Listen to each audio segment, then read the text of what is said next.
ОТРК Ош телеканалында Ош жаңалықтарын таныштырып, сіздер менен студияда Абдумалик Базарбаев болом.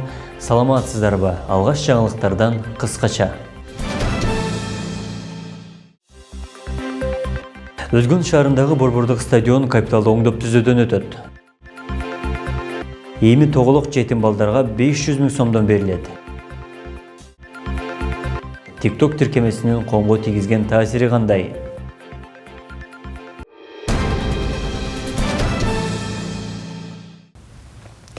Тоголук жетим балдарга 500 000 сомдон берилет. Алар үчүн 270 миллион сом банктарга депозитке жөнөтүлөт. Бул тууралуу Министрлер кабинетинин төрагасы Акылбек Жапаров билдирди.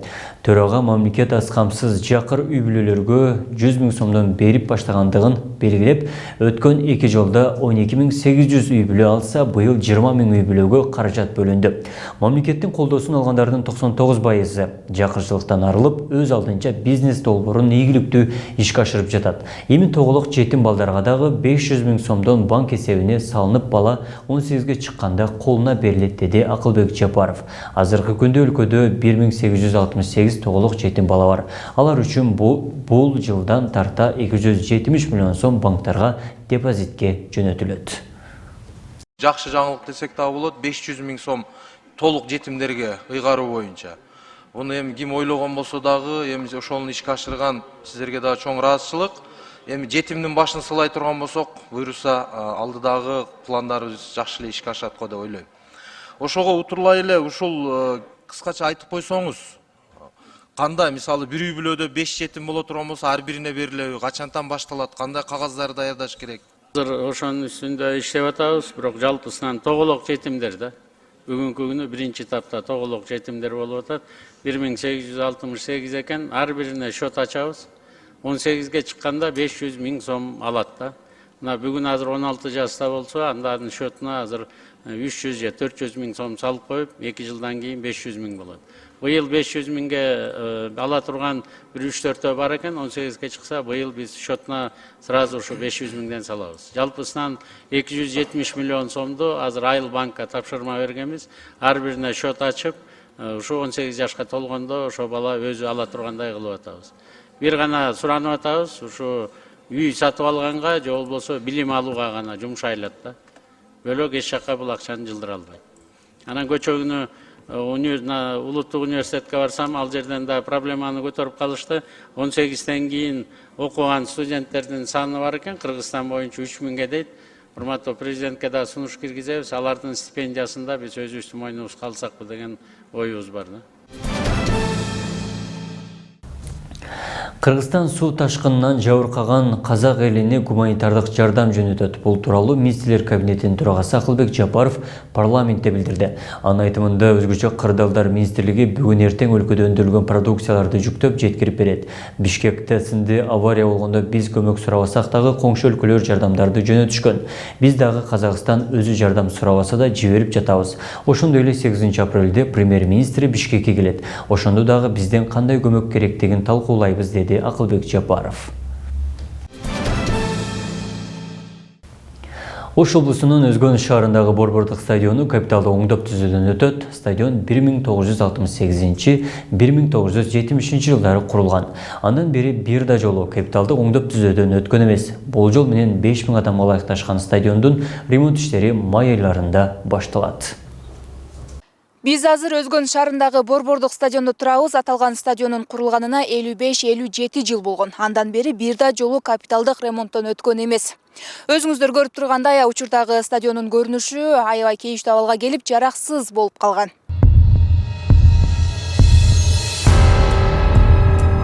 Стадиондун отургучтары талкаланып, айланасындагы тосмолор кулап, эскирип кеткен. Футбол аянтчасы болсо талапка жооп бербейт. Ал эми реконструкциялоо иштери бүткүл дүйнөлүк банктын каржылоосу менен аткарылат. Долбоордун жалпы сметалык баасы 141 миллион сом. Адамдар чуркош жана беговой дорожкадан 5 катар мындай бир евро стандарттагы резиновый полясы, андан кийин футбольный поля чоң аянтча, андан кийин жанагы кыргыз күрөш бир жерлери, анан мисалы эки командага кийим алмаштыруучу жайлары, раздевалкасы, жууна турган душевойлору, административдик корпусу, ажатканалары, анан бул жакта стоянкасы, кирген жолдору, кайра чыгып кетип атканда пробка болбой тургандай, бир тыгым жаралбай турган. Белгилесек, Долбоордун алкагында стадиондун жанындагы орто коргон сейил багыдагы оңдоп түзөөдөн өткөрүлөт. Бул аймак дөңсөө жерде жайгашкандыктан панорама сыяктуу аянтчалар кошо курулат. Курулуш иштери май айында башталып, эгемендүүлүк күнүнө карата бүткөрүү пландалууда. Мурда убагында мына бир 10 соттук жер бүгүнкү күндө имараты менен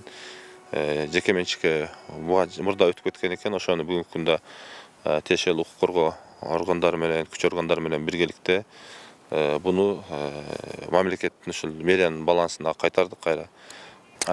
Ремонт иштери буйруса ушул бир майга жетпей башталып калат. Ушул өзү проекттин долбоорунда 18 ай деп көрсөтүлүптүр, бирок ага карабастан ушу быйылкы эгемендүүлүккө колубуздан келишинче максимум аракет кылабыз, болбосо ушу жыл жыйынтыгына чейин барабыз. Бирок эгемендүүлүккө аракет кылабыз. Эске салсак, стадион 1968-1970 жылдары курулган. Болжол менен 5000 орунга ылайыктуу. Айымкан Исралы кызы, Мирзат Нууманов, УТРК Ош.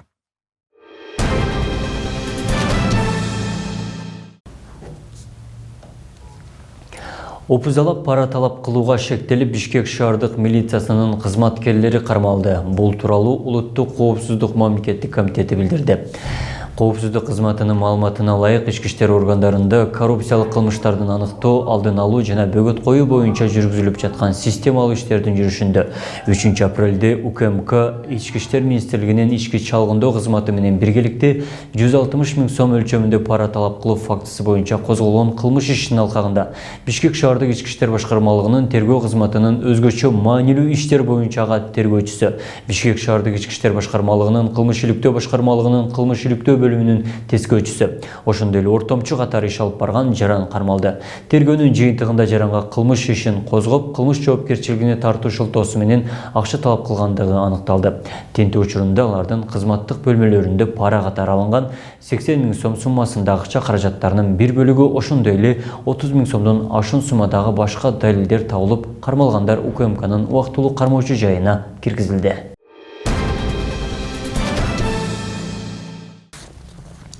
Кызыл Кыяда жол тандабасты айдап качууга шектүү 18 жаштагы бала кармалды. Бул тууралуу Баткен облустук милициясынан билдиришти. Кызыл Кыя шаарынын 30 жаштагы тургуну 30 март күнү таңга мал коросуна токтотуп койгон Lexus 330 маркасындагы автоунаасын белгисиз жаран айдап качып кеткендигин билдирип, милицияга арыз менен кайрылган. Бул факты Кызыл Кыя шаардык ички иштер башкармалыгынын каттоого алынып, кылмыш жаза кодексинин автотранспорт каражаттарын айдап качуу беренесинин негизинде сотко чейин көндүрүш иши башталган. Ыкчам иликтөө иш-чараларынын жүрүшүндө ордалганууна 31 март күнү Ноокат районунун Көкжар айылынын Ээн таласынан табылган. Алим автоунааны таштап изин жашырып кеткен жаранды аныктоо боюнча иликтөө иштери жүргүзүлө баштаган. Жыйынтыгында Бишкек шаарынан 18 жаштагы мурда соттолгон тургуну Кызыл Кыя шаарынан кармалып, убактылуу кармоочу жайына киргизилди. Учурда тергөө жүрүп жатат.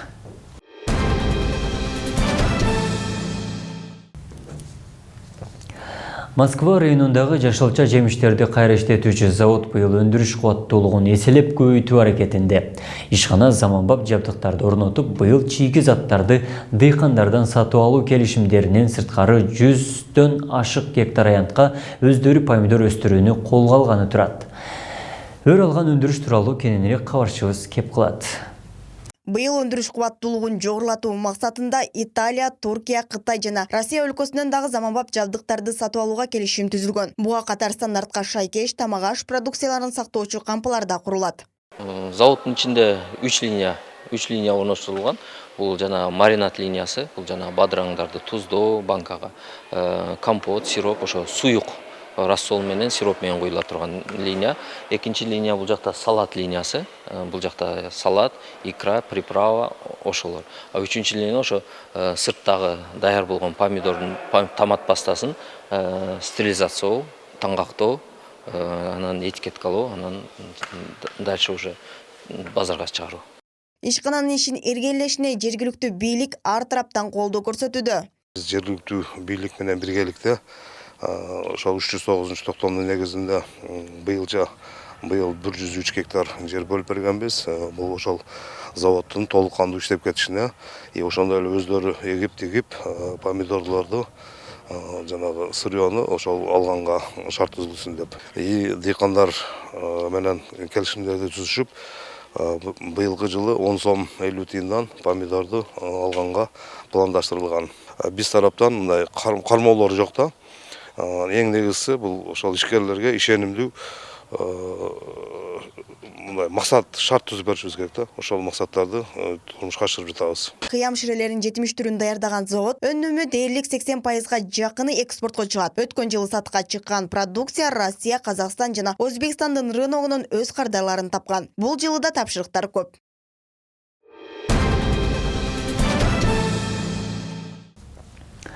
Жаратылыш ресурстары, экология жана техникалык көзөмөл министрлиги менен Европа коопсуздук жана кызматташтык уюмунун Бишкектеги программалык кеңсеси кызматташтык планына кол койду. Бул тууралуу министрликтин басма сөз кызматынан билдиришти. Документте 3 апрелде жаратылыш министри Мелис Турганбаев жана ЭКОКунун Бишкектеги программалык кеңсесинин башчысы Алексей Рогов кол койду. Документ айлана чөйрөнү коргоо, экологиялык коопсуздук, туруктуу өнүгүү, ошондой эле сөздөгү жылга Орхус конвенциясын ишке жаатында кызматташуунун негизги багыттарын камтыйт. Жолугушуунун жүрүшүндө министр Тургунбаев экологиялык көйгөйлөрдү чечүүдө көрсөткөн колдоосу үчүн ЭКОКуга ыраазычылык билдирип, мындан арыда жемиштүү кызматташууга ишенимин билдирди.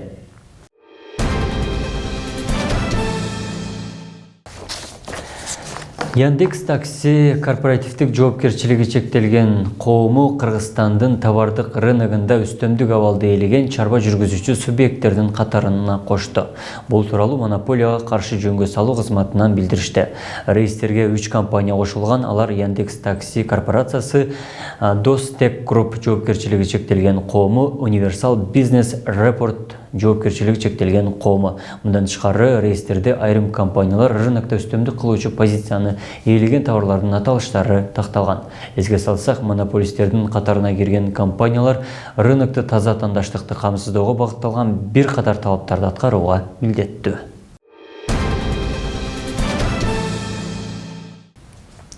Социалдык тармактардын арасынан TikTok тиркемесин колдонгондордун көпчүлүгү кызыктуу контент хайп жаратуу үчүн кыргыз менталитетине, этикага туура келбеген, маданиятсыздыкты чагылдырган видеолору менен элдин кыжырын келтирүүдө. Ага ылайык бир нече жолу аталган тиркемени жабуу сунушу айтылганы менен майнап чыккан эмес. Коомчулуктун психикасына терс таасирин тийгизип жаткандыктан жөнгө салуу зарылчылыгын жарандар белгилешет. Кененирээк кийинки сюжетте кеп болот. Бауырым, колумда тургой, мына таспий неше мың доллар деп ойлайсың, просто саған суракта, бауырым. Мына хатыныңды киме кийип турганы? Ана мен сага не деп атам? Шне ылдыйраак кылсаң камераны. Жок та жетим, жок та ылдыйраак бай. О, сал, о, ага. Сал, үйдө. О.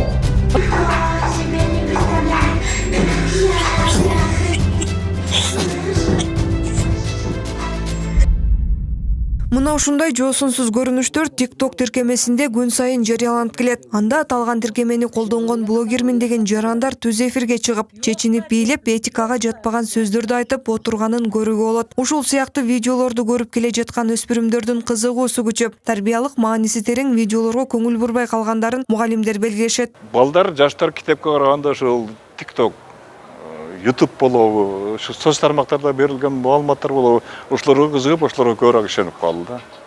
Маалыматты берсин, бирок түз маалыматты берсин. Аны аждап берсин. Оң жагы мындай, терс жагы мындай. Үлгүлө турган жери мындай, биз кача турган жери мындай. TikTok келечек муундун өсүүсүнө кедергисин тийгизүүдө. Психологдордун айтымында балдардын аң сезиминин өсүүсүн, дене мүчөсүнүн калыптанышына терс таасирин тийгизип, убактыларын уурдап жатат. Ошол себептен тыкыр көзөмөлгө алуу кажеттешет. Ойреке TikToкту мен ойлойм да, өзү негизи TikTokто материалдарды чыгарууда ошону бир көзөмөлгө алса аябай жакшы болот эле да. Муну эч ким көзөмөлгө албай атат. Каалаган адам каалагандай кылып ошо эки көргөн нерсесин, уккан нерсесинин бардыгын эле ошо айтып чыгып атат. Анан ошо мисал үчүн жанагы авариялар деп атпайсыңарбы? Ошо эки авариялардын бардыгын тартып, ошонун баарын сайттарга, TikTokко коюп атат да. Ошонун бардыгыбыз көрүп атпайбызбы? Сөзсүз түрдө ал биздин балдардын психикасына тескери таасирин тийгизет.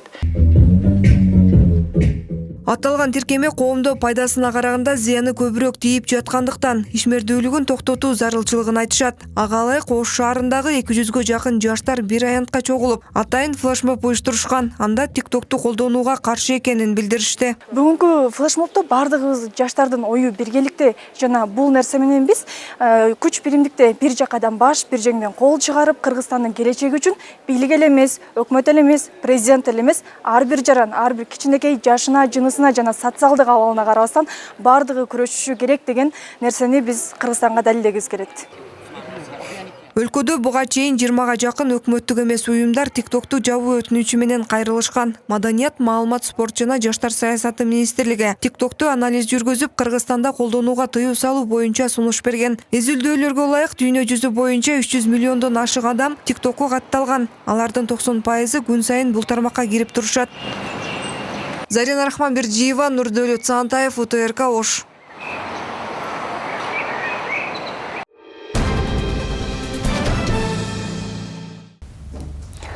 Кыргызстан 8 апрелден тартып 2024-2025 окуу жылына балдарды 1-класска электрондук каттоо башталат. Бул тууралуу Кабар агенттигинде өткөн маалымат жыйынында Билим берүү жана Илим министринин орун басары Муратбек Касымалиев билдирди. Анын айтымында мамлекеттик жана муниципалдык мектептерге кабыл алуу жылдагыдай эле 1-класска 6 жана 7 жаштагы балдар кабыл алынат. Министрдин орун басары маалымдагандай, быйыл дагы жылдагыдай эле 1-класска кабыл алуу 2 этап менен жүргүзүлөт. Биринчи этап 8 апрелден 2-июнга чейин, экинчи этап 30-июндан 30-августка чейин. Ротация болгон аскер жана милиция кызматкерлеринин балдарын 1-класска кабыл алууда жеңилдиктер каралат, деди Касымалиев. Ошондой эле ал балдарды кабыл алууда экзамен уюштуруп, андан өткөн балдарды кабыл алуу деген түшүнүк болбой турганын кошумчалады.